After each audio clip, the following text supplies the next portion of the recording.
Welcome, everyone. Hopefully we're live. If you're hearing this, let me know in the chat so we know you're actually there. Yeah, make yourself comfortable. We'll get started in just about 60 seconds as we let people trickle in. Leah, everything looking good on your end? Yeah, looking good. I'm excited to get started. Great. All right, I'm seeing some people trickle in. Great to see you, everybody. Matt, I see Matt. Hey, everybody. Okay, thanks, Brett. Appreciate it. Thank you, Abu. All right, well, we're going to pretty much jump into it. The talk itself should be about 30 minutes. We'll have some time for Q&A at the end. But before we jump in, I'm going to be mostly in the background. Leah's going to be your host. We are FourFront. We're a digital marketing agency that uses data analytics to help our clients focus on what really matters. My name's Ben. I am product manager and UX strategist at FourFront, and I'll be helping field questions, and we'll pop in if needed. But mostly you'll just see me now at the end. Leah's our star. She's integrated digital marketing specialist at FourFront. She brings a lot of expertise in SEO, social media marketing, everything digital, paid ads, and does a really good job for her clients. So I'm really excited to pass it to you, Leah, so that we get to hear all of your expertise. Awesome. Thank you so much, Ben. All right. Thanks, everyone, for being here. Like Ben said, I'm going to spend the next about 30 minutes, and my goal is to give you something that you can actually use, not just a nebulous framework to think about later, but tools that you can actually pick up and run with this week. The topic for this webinar has to do with the gap between strategy and execution. Most teams I work with know what they want to accomplish. The problem is that by the time the work gets done, what actually has happened doesn't match what was decided. So today I want to show you how that happens and how to close that gap. So this is going to be kind of a working session, not just a thought piece. I'm going to move through a few frameworks, worked example, give you a script you can use in your next meeting, and also give you a review cadence that you can put on the calendar today. Before we jump into this, I do want to make a disclaimer. Share my office with my two pet pigeons. I'm using all of the technology in the world to try to make sure that you can't hear them, but if you can, I apologize in advance. So before we really jump in, I want to just say that this event is part of Philly Tech Week 2026, which is a really cool event that's running this week, the 4th through the 8th. You can find all of the good stuff using the hashtag PTW26.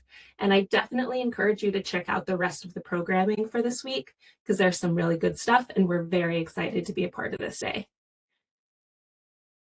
All right. So before we get into the frameworks, I want to tell you a little bit about where I'm coming from personally, because the way I think about this shapes basically everything I'm going to say. So I consider myself to be a minimalist, both in life and in work. When I take on a new client, my first question is not what else could we be doing, but what can we cut? I'm not looking for more motion. I'm looking for the few things that are most likely to move us toward the outcome we want. And we're going to be running everything I'm talking about today kind of through that lens. I'm not anti-activity, but I am anti-dilution. There's a difference, and that distinction is going to be coming up a lot today. So here's what I'm hoping to give you this session. A way to translate your business goals into digital priorities so your team isn't just doing things, they're doing the right things. I'm going to give you a rule for handling new initiatives so that they don't just quietly pile up and kill your focus. I'm going to give you a script for saying no, because knowing you should say no is not the same as knowing how to say no. And then I'm going to give you a review cadence, both monthly and quarterly, that keeps your strategy visible instead of letting it drift. So those are the 4 deliverables. Let's look at the problem we're solving. So the issue is not effort. Every team I've ever worked with is working hard. The issue is dilution. Most teams have good ideas. Most teams have activity. What they don't have is a disciplined way to protect their focus. And when you spread a team, even an amazing team of super hard workers, when you spread them across 12 priorities, none of those priorities gets enough. They don't get enough attention, they don't get enough iteration, and they don't get enough time to actually produce the results that you want. You get motion, but you don't get movement. And so this isn't about teams being lazy or leadership being unreasonable. It's a structural problem, and it has structural fix. And that's what the rest of this session is about. So the first thing I want to give you is a translation tool that I call the ladder. So you start at the top with business outcome. That's the thing that leadership actually cares about. Maybe it's new accounts or better retention or revenue growth. And then below that sits the marketing objective, what marketing has to deliver to actually support that outcome. And below that is the channel priority where you concentrate your effort. And at the bottom is the kind of weekly, day-to-day work, the actual tasks that fill your team's calendars. And a lot of teams will kind of start from the bottom up. They start with the tasks that they need to do and don't necessarily check whether those tasks connect to anything at the top. Using this ladder forces you to work from the top down, so everything has a reason to exist. Let me give you an example of what that looks like, make it a little bit more concrete. So let's say your business goal is to grow your new accounts. And here's what that means for each of your channels. Say you're working with SEO, paid media, and analytics. SEO here is not just about traffic, it's about high intent visibility, putting the business in front of the people who are already looking for what you offer. That means keyword strategy that's focused on bottom of funnel intent, landing pages that are built to convert, and content that closes rather than educates. And for this strategy, paid media isn't just about awareness. It's about capturing demand that already exists. You're testing your messaging, you're qualifying leads before they ever enter your pipeline, and you're optimizing for cost per quality lead, not cost per click. Analytics is where this can fall apart if you're not careful. You have to define what a conversion actually means. Not a page view, not a session, but a qualified lead. And then you measure quality, not just volume. And so you isolate what's actually contributing to the goal versus what's just generating noise. So here you can see there's one goal, 3 channels being used to support that, and all the work is pointing the same direction. That's the model. All right, so the next thing we're going to do is look at this kind of prioritization lens. And the title here is intentional. This is the Pareto principle applied to your marketing roadmap. That idea of roughly 20% of the work drives 80% of your results. And I'm not saying you need to hit that number exactly, but it's a way of thinking. So most of what is on your list of things that your team is working on might be noise or maintenance or things that felt urgent when someone added them to the list. But a small number of those initiatives are actually doing the work. And your job here is to find that 20% and protect it. So before you commit to anything, run through these 4 questions. Excuse me. Which initiatives have the clearest path to your goal? Not the most interesting ones, not the ones someone championed most loudly, but the ones with the clearest path. Which ones are supported by actual demand or performance signals, not just hope and intuition? And which ones need concentrated attention from your team in order to work? Because some tactics run fine in maintenance mode, but others need a real team behind them. And finally, which few are the most worth protecting? That last question is the most important because you're not just deciding what to do, you're deciding what to defend when pressure comes. All right, so how do we decide what stays? Here's a filter I want you to use for evaluating every initiative, whether it's already on the roadmap or whether someone just walked it into the room.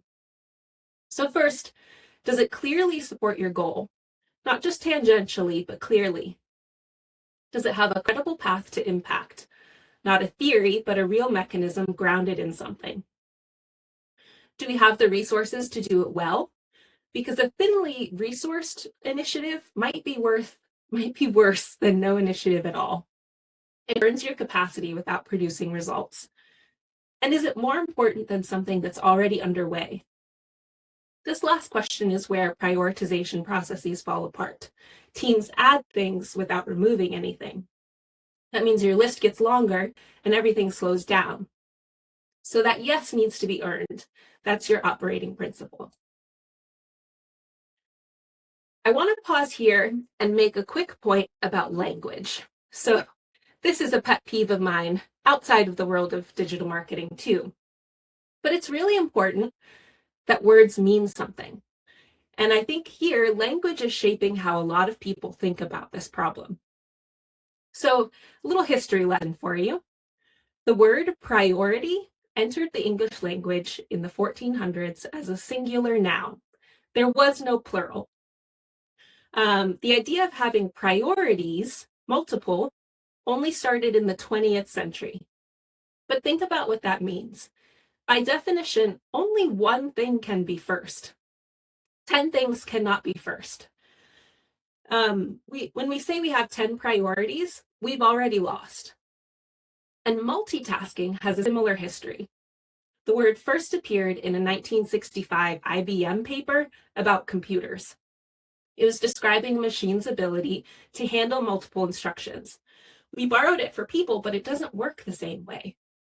Research consistently shows that what we call multitasking is really task switching, and task switching carries real costs, including more time and more error. So the answer here is not more priorities or better multitasking. It's to cut, reduce, and prioritize. All right, so I think about this kind of like I think about my closet, but for my closet, the rule is 1 in, 2 out. So I'm being kinder to your team here than I am to my closet. And we're going to say 1 in, 1 out. It makes capacity real. Teams understand we're at capacity as kind of an abstraction, but they understand if we take this on, something else has to stop as a concrete choice. It also prevents accumulation. Every year without this rule, the roadmap gets heavier. Priorities from 2 quarters ago are still on the list because nobody made the call to remove them. And this is important. It gives leadership a decision, not a complaint. You're not saying, we're overwhelmed. You're saying, here's the trade-off. What do you want to do? And that's a completely new conversation. So nothing new enters the roadmap without displacing something else. If nothing leaves, your priorities become clutter. All right. When you start talking about cutting and prioritization, someone in the room is always going to hear it as, you want us to do less. And that's not what this is. This is about choosing the high impact work and giving it the time, attention, and resources it actually needs to succeed. If you have 3 strong initiatives, but each one only gets a fraction of the focus it needs, you might get nothing from all 3. But if you cut one and you focus on the 2 most important and you resource them properly, you might succeed at both. That's not doing less, that's increasing the probability of good results. So focus is a performance strategy, not a comfort strategy. All right, let's talk about the hardest part of putting this into practice. Most people know they should prioritize. What they struggle with is saying no when the pressure is real, when that request is coming from a VP or the CEO, or a client who signs a big retainer check every month. Reframe I want you to hold. A good idea is not automatically a priority. Quality of idea and timing of execution are 2 very different things. Every new initiative competes for the same finite resources. Every yes necessarily displaces something that's already in motion. If it's not worth stopping or delaying something that's already underway, it's just not a yes, at least not right now. And that's not a judgment about the quality of the idea. It's a statement about your team's current capacity. And that brings us to the script. This is a slide I want you to maybe screenshot or write it down because you can use this tomorrow. So when somebody brings you an initiative and you need to hold the line, say this first. I can see why this matters. That first line is not just you being polite. It signals that you've heard the idea, you understand why someone cares about it, and you're not dismissing it. That matters, especially when there's maybe some office politics involved. Second, to take this on now, we would need to pause X and give a specific example of the thing that you need to pause. This line does the real work. You're not saying no to the idea. You're just making the trade-off visible. You're showing what a yes actually costs. And that moves the conversation from you're being difficult to here's a real decision. Third, you say, is it important enough to replace that? Or should we put it on hold for the next quarterly review? Now you've returned the decision to the person with the authority. If they say yes, then you stop X and you do the new thing. If they say no, then the idea goes into the review queue. Either outcome is fine, but you've protected your roadmap and you did it transparently. Leah, I can see why getting a drink of water and coughing matters. To take this on now, we would need to pause the webinar. So is this important enough to replace that or for review? Yeah, I think we should probably just continue with the webinar, but that was a very good execution of the script, Ben. Thank you.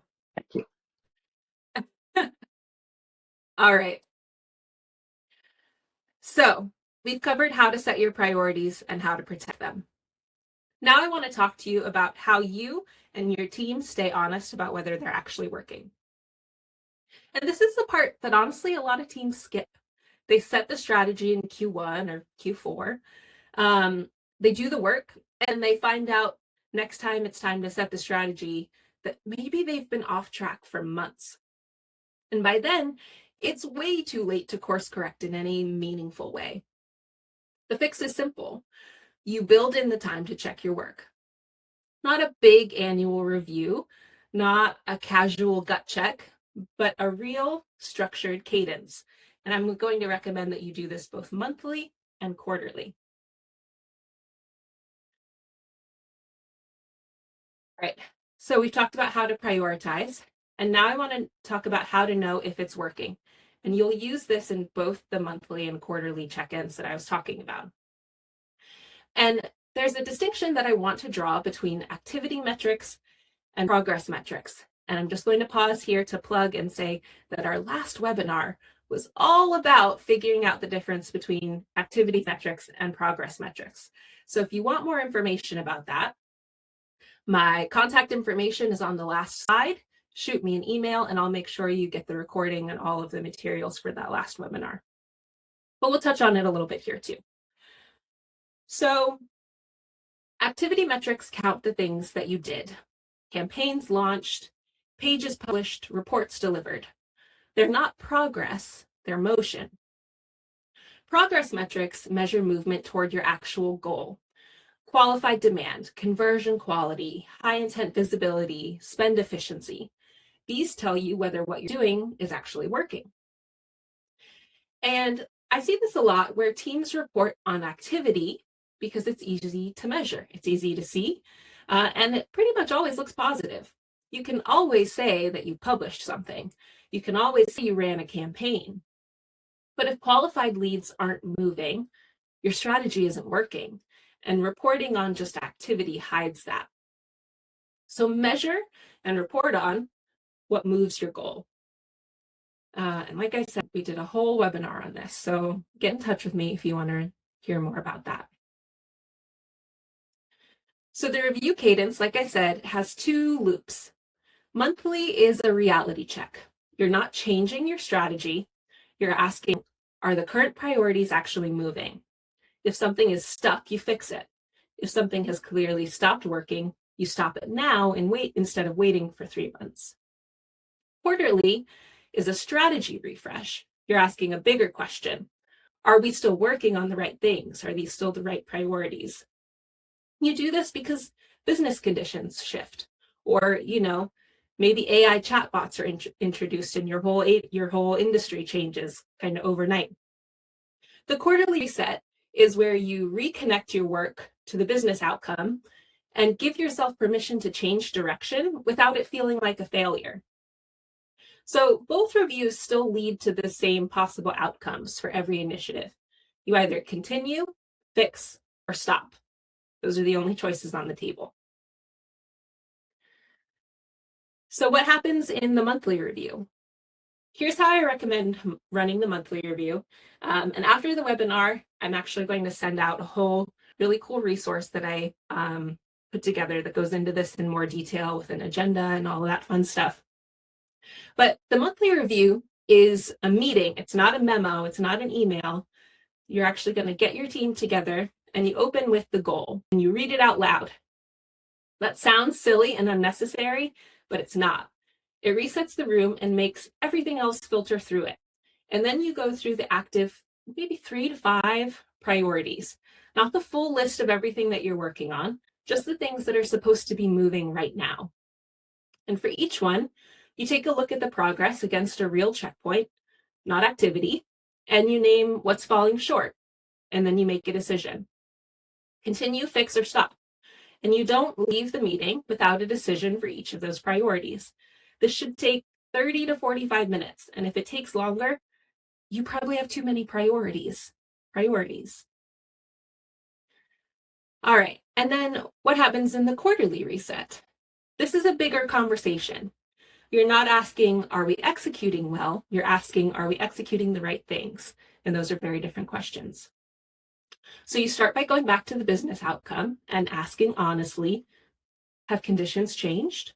Have we learned something in the last 90 days that changes what's worth betting on?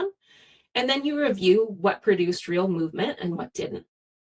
You decide what gets added, what gets removed, what needs to be redefined, and you reconnect everything to the business outcome. This is where you reset the ladder.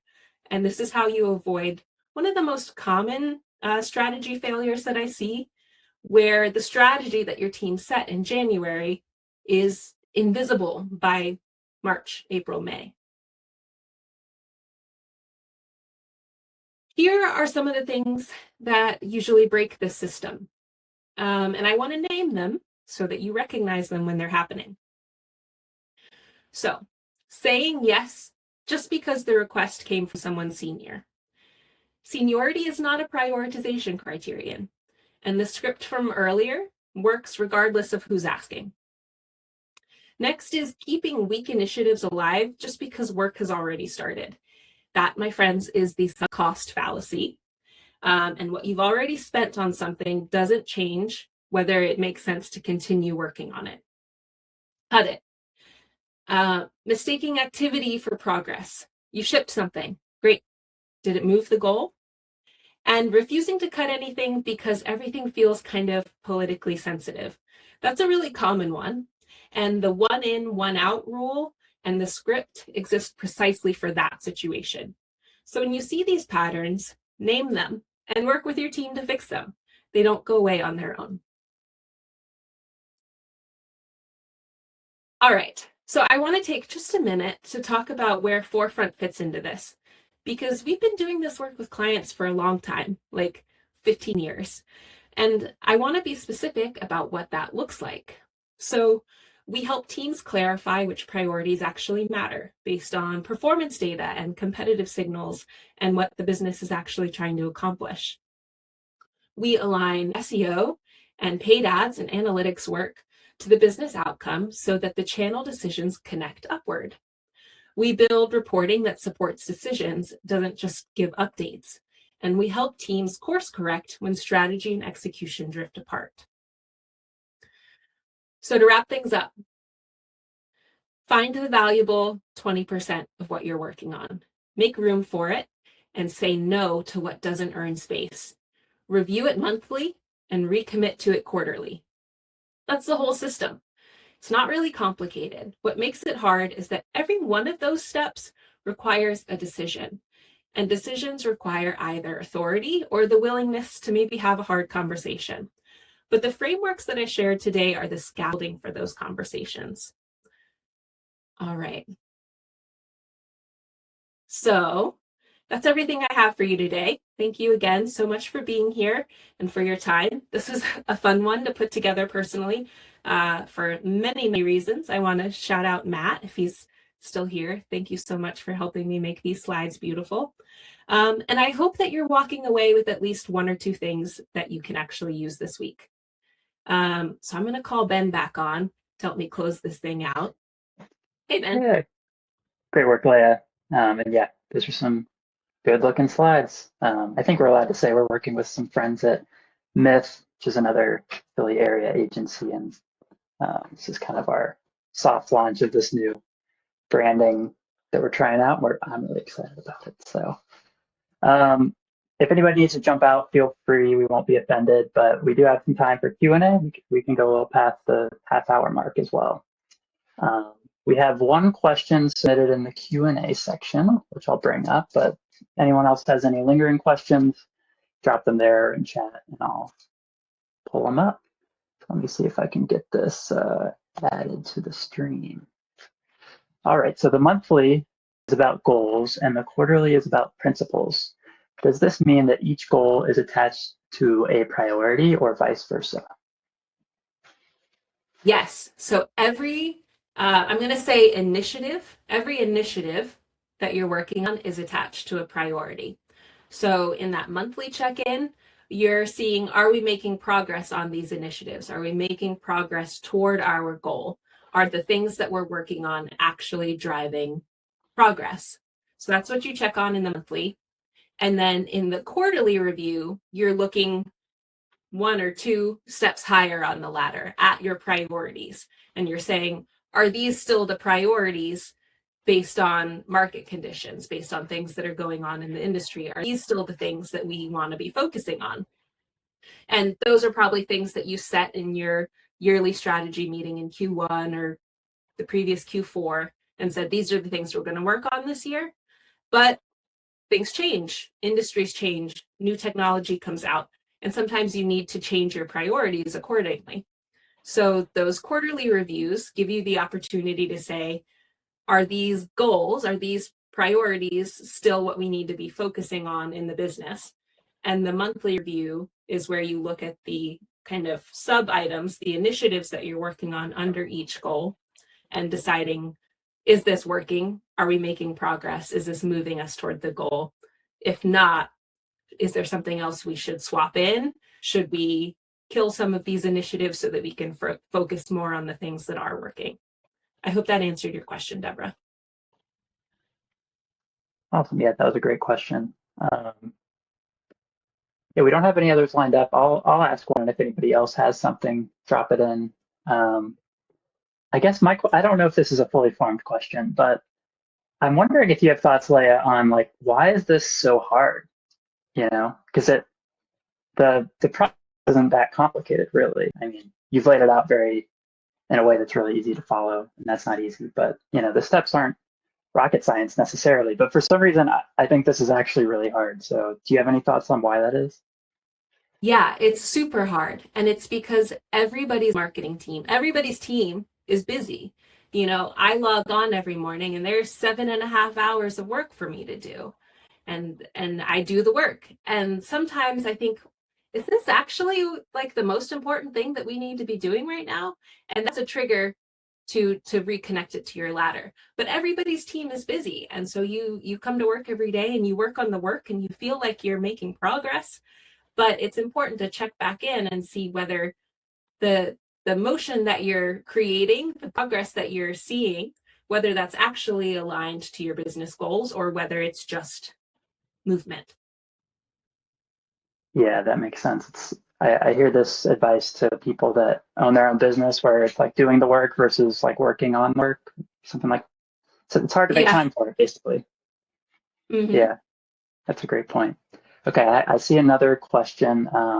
Last call, if anybody has a lingering one, post it now. Here we got one from Rebecca. Thanks, Rebecca. Great talk. I'm a UX designer and I'm wondering if a product isn't getting a lot of users, what are some ways to know if the product needs to change or if the marketing for it needs to change? So I think this comes down to prioritization of some sort. What do you think? Yeah, that's a big question, Rebecca. How do we know if the product needs to change or if the marketing for it needs to change? I don't know that I honestly have a good question, or I'm sorry, a good answer for you on that, Rebecca. I'll bounce this over to Ben. He's actually our UX and product guy. Do you have any insights there, Ben? Yeah, I think it comes down to confidence around whether or not you think you understand what your users really need and if the product is solving that. And if it is, then it might be marketing if you're just not reaching the right people. So yeah, that gets pretty specific around a specific use case, but I think it kind of comes back to understanding your goals and that kind of thing. All right, great. Well, I'm not seeing any more questions. I think we mentioned the recording's coming out.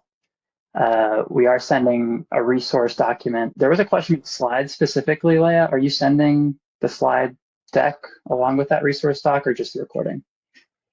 I sure can. I don't think that it's uploaded right now, but I could send the slides. Yep. I think Fern wanted a copy. She said they look fantastic. Or maybe she meant the content, but they're both great. Cool. And just another plug, if you're interested in getting in touch with FourFront, you can reach out to us via this email. Find us on fourfront.us and on LinkedIn. We monitor that pretty well. And then reach out to Leah directly. Her email on LinkedIn are on there, and she's very responsive. So would love to talk to you guys. With that, thank you so much. We're really excited to be part of Philly Tech Week again. Hope you're all taking advantage of all the awesome events that are happening this week. Check out their calendar. I think it's on Luma. And yeah, thanks a lot. Any last words, Leah? No, well, yes. Just an actual invitation to please actually reach out to me if you have questions. I'm a real human being who really answers emails. I love helping people out. So don't be a stranger. Shoot me a question if you have one. I'd love to hear from you. Awesome. Thanks, Leah. Thanks, everybody. Have a great day.